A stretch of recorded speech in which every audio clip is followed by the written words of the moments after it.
Radio City Pod. Joke Studio, Joke Studio, Joke Studio. Hello મારા વાલા ગુજરાતીઓ, કેમ છો? Welcome to radio city joke studio. ને કાકા હા, ભાઈ, શું સ્ટુડિયોમાં શાકભાજી? આ શિયાળામાં મળનારી શાકભાજીઓ છે. અચ્છા, વટાણા, કોબીન, ગાજર, ફ્લાવર, પાલક, મેથી, બીટ, વિરાટ કોહલી. બ્રોકોલી કહેવાય. હું વિરાટ કોહલી? હા, એ જ. એટલે આ શિયાળો આખો આ શાકભાજીઓને સાફ કરવામાં, ફોલવામાં, કાપવામાં, બનાવવામાં નીકળી જ જાય છે. એટલી ટાઈમ કન્ઝ્યુમિંગ શાકભાજીઓ આવે. અને એનો પણ તમને ગુસ્સો આવ્યો હશે ને? મને આમે શિયાળો ગમતો જ નહીં. ખબર જ છે. શિયાળામાં વહેલા ઉઠી જાઓ, ફ્રેશ લાગશે. અરે શું, વહેલા ઉઠી જાઓ ને પછી આખો દિવસ પેલી ભાંગ પીધેલી હોય ને એવું ફીલ થયા કરે. તમારી થિયરી પ્રમાણે તો રજાઈમાં ભરાઈ જ રહેવાનું ને? હો, શિયાળામાં સુતા સુતા મેં ગજબ સંસારિક વસ્તુ શોધી કાઢી. હું? છોકરા છોકરી લગન પહેલા કુંડળી મેચ કરે, હા હોબી મેચ કરે, હા કેરિયર મેચ કરે, હા પછી લગન કરે. હા. પણ શિયાળામાં પંખો કેટલા પર રાખવાનો ને એ આખી જિંદગી મેચ નહીં થતું. Stay tuned with Kishore Kaka only on Radio City 91.1. Only on Radio City Pod. Joke Studio, Joke Studio, Joke Studio. Welcome back. કાકા, હા સોશિયલ મીડિયા પર છે ને એક પોસ્ટ ફરે છે. હા હવે જેને ફાઇનાન્સમાં કે ઇકોનોમિક્સમાં જેની બુદ્ધિ ચાલતી હોય એ જવાબ આપે હું છે કે જો આપણે ₹1 વપરાશ બંધ કરી દઈએ હા અને ₹2 સિક્કાને જ આપણે ₹1 માની લઈએ હા તો ડોલર એની જાતે જ ₹45 થઈ જાય ને? હાલા નહીં. હું હાલ હવે એવું ના હોય કાકા, પણ હવે ખબર નહીં. હવે જે લોકોને આનો કંઈક જવાબ આવડતો હોય તો લખજો કમેન્ટ સેક્શનમાં. મસ્ત છે નહીં? તમે શું કહો છો? મને આઈડિયા ગમ્યો, પણ હવે મને શું ખબર પડેલા, આપણે તો બધા મિડલ ક્લાસના માણસો, હા, ઘરનું બજેટ નહીં સમજાતું, દેશનું ક્યાંથી સમજાયેલા. સાવ મિડલ ક્લાસ નહીં તમે? તારે મારે તો ભૂલમાં 50ની નોટ ફાટલી આવી જાય ને હા. તો આખી રાત એ વિચારોમાં જતી રહે કે આને ક્યારે કઈ રીતે ક્યાં વાપરીશ. અને પેલી કહેવત તો હાવ ખોટી છે. કઈ? પૈસા પેડ પે ઉગતા હે ક્યાં? અલા ભાઈ, પૈસા પેડ पे उगता तो भी तुम्हें कौन सा मुफ्त में मिलना था? કેમ? ये द्राक्ष, कैरी, सफरजन सब पेड़ पे ही उगता है, कभी मिला तुमको मुफ्त में? હાલા નહીં, વાત તો સાચી છે. તો ભાઈ, એટલે મહેનત કરો, કમાઓ ને ખાઓ. કરેક્ટ. પૈસા ઓછા હોય ને તો આખો દિવસ હેરાન થવાય, અને પૈસા વધારે હોય ને તો આખી રાત હેરાન થવાય. એટલે દિવસ રાત શાંતિથી વીતે ને એટલા છે મારી પાસે. બસ બરાબર છે. સ્ટે ટ્યુન વિથ કિશોર કાકા only on radio city 91.1. Only on Radio City Pod. Joke Studio, Joke Studio, Joke Studio. Welcome back. Phone આવ્યો કાકા. જો હા, લે. હેલો. હા, કેવું છે હવે તમને? હા, એ તો જઈ આવ્યો હા ડોક્ટર ભાઈ. અરે રે, ડોક્ટર પાસે જવું પડ્યું? હા. એટલી બધી એબીસીડી થઈ ગઈ છે? શું? અરે એબીસીડી થઈ છે ને તમને, પેલું છાતીમાં બળતરા થતી હતી ને? ABCD નહીં, લે એસિડિટી કહેવાય ને. હા, હવે જે હોય તે. પછી શું કીધું ડોક્ટરે, એ તો કહો. એટલે હું ગયો ડોક્ટર પાસે. હા, એમણે એવું કીધું કે તમે આવવામાં મોડું કરી દીધું. હાય હાય, હા, એવું કીધું. એટલે એટલું બધું સિરિયસ છે? આવવામાં મોડું કરી દીધું એમ? એટલે કેટલો સમય છે તમારી પાસે? તમે જરાય ચિંતા ના કરતા, આપણે મસ્ત ડબલ જીવીશું. બે હા. તમે આવવામાં મોડું કરી દીધું એટલે 5 વાગ્યાની અપોઇન્ટમેન્ટ હતી, એમાં હું 6 વાગે ગયો હતો એટલે કીધું. હા, તું કરી લે, તું સીધું મારે મરવાનું જ વિચારે છે. ના, હવે હોતું હશે મિસઅન્ડરસ્ટેન્ડિંગ. મિસઅન્ડરસ્ટેન્ડિંગ વાળી. હવે એ બધું છોડ, ત્યાં કેમ ફોન કરેલો તો કે? હા, જો સાંભળો, હા. આટલા વર્ષો પછી આપણે 2માંથી 3 થવાના. હે? યસ. શું વાત કરે છે? કોંગ્રેચ્યુલેશન્સ કાકા. અરે બાકી હવે ધુરંધર પાર્ટ 2 તો આપણા પર જ બનશે. ક્યાં વાત હે. અરે કાકી, કોંગ્રેચ્યુલેશન્સ. શું હો ધુરંધર? શું તમને કે? હા. 2માંથી 3 થવાના એટલે મમ્મી રોકાવા આવે છે એમ. હે? ઉત્તરાયણ છે ને એટલે મમ્મી રોકાવા આવે છે એમ કહું છું. હેલો, કંઈક બોલો તો ખરા. મૂકી દે ને તું ફોન મૂકી દે. ના, હેલો શું થયું? મૂકી દે. હલો મૂક હવે. સ્ટેડિયમ વિથ કિશોર કાકા only on radio city 91.1.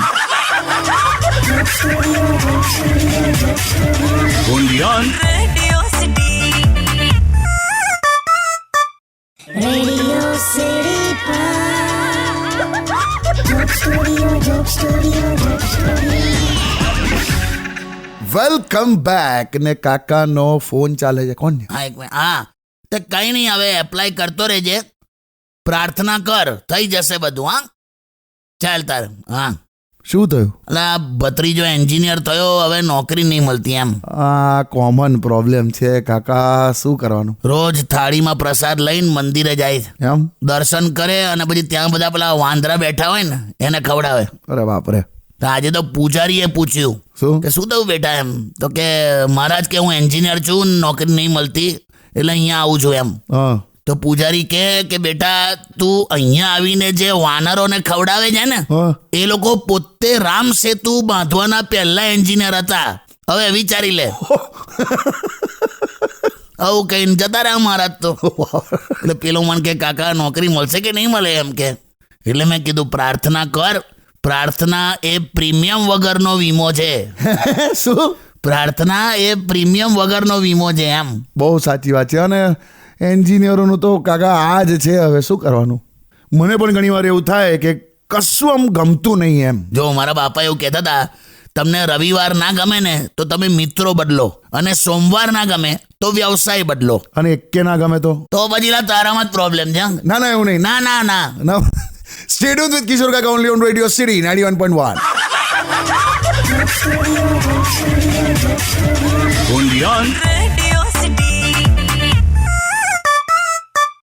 Radio city પર જોક સ્ટુડિયો વેલકમ બેક. કાકા હા ભાઈ, યુટ્યુબ પર વંદનાબેનનો એવો સવાલ છે કે કાકા મારો દીકરો 25 વર્ષનો છે અને એના લગ્ન થઈ ગયા છે, એમ. વહુના સારા દિવસો ચાલે છે, વાહ. તોય કે ધુરંધર જેવી આક્રમક પિક્ચર જોવા જાય છે આ લોકો. આ પેઢીને આપણે શું સમજાવવું? કઈ નહીં વંદનાબેન, પણ હું તમને તો સમજાવી શકું ને.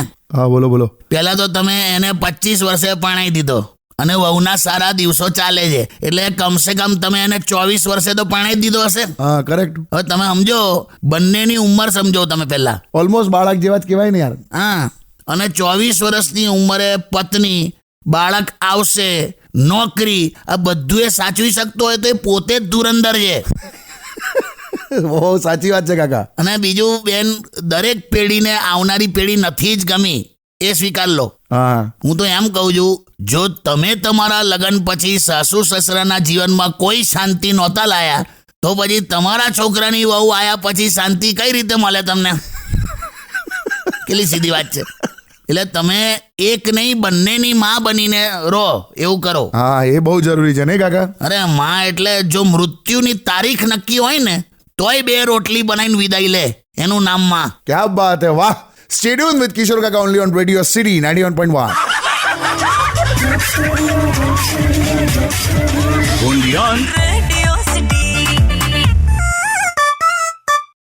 રેડિયો સિટી પર જોક સ્ટુડિયો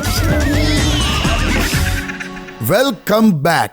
કાકા હા હમણાં આપણે વંદનાબેન વાળા સવાલ પર વાતચીત કરી ને, હા તો એમાંથી એક બીજો વિચાર આવ્યો કે હસબન્ડ વાઈફનું એવું કેમ હોય કે આમ એકબીજા વગર રહેવાય નહીં અને સાથે હોય તો સેવાય નહીં? એવું જ હોય. અચ્છા. મેં તો કેવું જોયું છે, વાઈફ પિયરમાંથી બેઠી બેઠી ફોન કરે હા. કે આવી જાઉં, આ પાછી આવી જાઉં. એટલે પેલો હસબન્ડ કે હવે રે ને, હવે 5 દિવસ તો થયા જ, હજુ ગયે, શું કામ ઉતાવળ કરે છે? તું તારે રોકાય શાંતિથી રોકાય. હા. પછી પેલી કે ના, કે મને ગમતું નહીં, અહીંયા બધા સાથે વારા ફરતી 2 વાર ઝઘડો કરી લીધો, પણ કે તમારી સાથે ઝઘડા કરું છું ને એવી મજા નહીં આવતી. લે. પણ આ બેઝિકલી એકબીજાને મિસ કરતા હોય. કરેક્ટ. પેલા હસબન્ડનો ઓલવેઝ એવું થાય હા. કે તારે સાથે રહીને પણ ઝઘડા કરવા છે, હા. અને વાઈફનું એવું હોય કે ના, મારે ઝઘડા કરીને પણ સાથે રહેવું છે. એવું હોય. અને એક વસ્તુ જોઈ લેજે, ઓબ્ઝર્વ કરજે, શું? આમ તો હસબન્ડ વાઈફને ઓછું જ બનતું હોય, પણ હા. જ્યારે બનવા માંડે ને હા. ત્યારે આખા ખાનદાનને એમનાથી ના બનતું હોય. માર્ક કરજા. બહુ સાચી વાત છે. Stay tuned with Kishore Kaka only on Radio City 91.1. Only on Radio City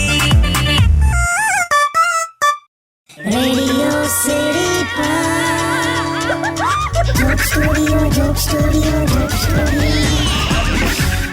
welcome back. અને ફરી ફોન આવ્યો કાકા. લે હેલો, હા જીજો કેવું જા શું કહે છે મહેશિયા? કેવું પાછી ઉત્તરાયણમાં આવવાના ને શું કરશું પણ પછી ઉત્તરાયણમાં એ જ પાછો પવન, એ જ પતંગ, સાંજે ફટાકડા, ઊંધિયું ખાઓ. ભાઈ તો જીજુ એવું જો ને હવે હા, એ વાત બરાબર. મેં તો મસ્ત તૈયારીઓ ચાલુ કરી દીધી છે. એવું પતંગ ઉપર શાયરીઓ લખું છું તું એ જ કર. અને મસ્ત ડીજે બીજે પેલું એકચ્યુઅલી છે ને સોંગનું આખું પ્લેલિસ્ટ તૈયાર કરું છું, વગાડીશું મસ્ત. એવું કર્યા કરજે. પણ જીજુ એક વાત કહું, હા, આ 2026 આવી હવે મારો મેળ પાડી દો યાર. પણ ચાલે છે, પ્રયત્ન નહીં થતો તો હું કરું યાર? કેમ કે હવે તો છે મેં નક્કી કર્યું છે, હા, મારા પ્રેમ અને મારી નોકરીનું સમાધાન એક જ છે, શું લા? પ્રેમિક આશ્રમ. હું પ્રેમિક આશ્રમ એટલે? જેમ વૃદ્ધાશ્રમ હોય, અનાથ આશ્રમ હોય ને, એમ પ્રેમિક આશ્રમ. એ હું લા? એવું પ્રેમિક આશ્રમ મેં બનાવીશ. એટલે એમાં શું હોય? જેટલી દુખિયારી પ્રેમિકાઓ હોય ને એ ત્યાં રોકાશે. આ પછી મેં એમની સેવા કરીશ. એવો આશ્રમ બનાવીશ? આવો જીજુ, નવો આઈડિયા છે. પછી તો મને પણ નોકરી રાખી લેજે તારે. જીવન એન્ડ અપ કરવા માટે સારું સ્ટાર્ટઅપ છે. જોરદાર. બળદિયા, વાહ, તારું શું કરું લા મારે? પણ તો શું યાદ જીજુ યાર, તું છે ને ગાંધીજીના માર્ગ પર ચાલ. મેં ચાલુ મન વાંધો નહીં, પણ પછી આજુબાજુ ચાલવા અને ટેકો લેવા માટે 2 સ્ત્રીઓ શોધી આપ્યો. આ વિફર્યો લાગે એટલે. તું ભાઈ કિન્ના બાદ પતંગ ને અને સોંગના પ્લેલિસ્ટ બનાવી છોડ તું. પતંગ ઉપર શાયરી લખી છે જીજુ. હું લખી કાઢ્યું? આપણા પ્રેમનો ઇતિહાસ ગવા છે, હું વેફરનું પડીકું, તું અંદરની હવા છે. વાહ, તું ઉત્તરાયણમાં હવા બંધ કરાવી દઈશ. ના ના, સ્પીકર લાયો? आओ ચાલ, સરસ. किरिस का गाना सुनेगा क्या? હે, किरिस का गाना सुनेगा? હું કે જા? અરે બહુ વાયરલ છે. धूम मचा ले. મુજે બચા લે. મુકના મોક કલાગટ્ટા. હટ. only on Radio City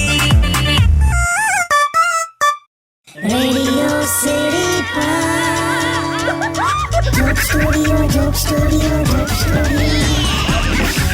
welcome back. હું કરું લા? હા, હમણાં મહેશનો ફોન આવ્યો ને તો મને એમ થયું કે આ 2026માં હવે તુંય પરણી જાલા. હા કાકા, પણ હવે કોઈ ગમવી જોઈએ ને. હવે લવ મેરેજમાં ના પડતો, સીધા એરેન્જ મેરેજ જ કરજે. એમ કેમ કે લવ મેરેજ વાળી તારી ઉંમર નીકળી ગઈ છે અને આ નખરા તને પોસાય નહીં. એવું? તો એ તો શરૂઆતમાં દિલ લગાવે, પછી માથે બામ લગાવે, એવું હોય.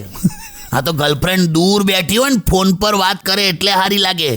બાકી વાઈફની જેમ 24 કલાક જોડે હોય ને પછી તો સાવ માથા ફાટે. વાત તો સાચી છે. એટલે ટૂંકમાં લવ મેરેજ ના કરવું એમ ને? જો ભાઈ, આમ બધું હરખું જ છે, એક જ ડિફરન્સ છે. હું લવ મેરેજમાં વર કન્યા ટકાવવાનું ટ્રાય કરે અને કુટુંબવાળા તોડવાનું, હા, અને એરેન્જ મેરેજમાં કુટુંબવાળા તોડવાનું ટ્રાય કરે અને વર કન્યા ટકાવવાનું. કરેક્ટ. એટલે ટૂંકમાં લવ મેરેજમાં કોઈ ફાયદો નથી. એક જ છે, એરેન્જ મેરેજ વાળા પતિ કરતા વહેલા તું વાસણ ધોતા શીખી જઈશ, બસ. ચાલો કઈ નહીં, ઉત્તરાયણની શુભેચ્છા આપી દો બધાને. હા દોસ્તો, મકર સંક્રાંતિની ખૂબ ખૂબ શુભેચ્છા. છોકરાઓને હાચવજો, પક્ષીઓ હાચવજો, પોતાને હાચવજો, ગળું બળું કાપતા નહીં અને મજા કરો. 67 શુભેચ્છા પહેલી વાર જોઈ. Stay tune with radio city 91.1. Radio city joke સ્ટુડિયોમાં કિશોર કાકાને સાંભળવા માટે બેલ આઇકોન દબાવો. સબસ્ક્રાઇબ કરો રેડિયો સિટી ઇન્ડિયાની યુટ્યુબ ચેનલ અને રેડિયો સિટી ગુજરાતીના ફેસબુક પેજ અને ઇન્સ્ટા પેજને હમણાં જ ફોલો કરો.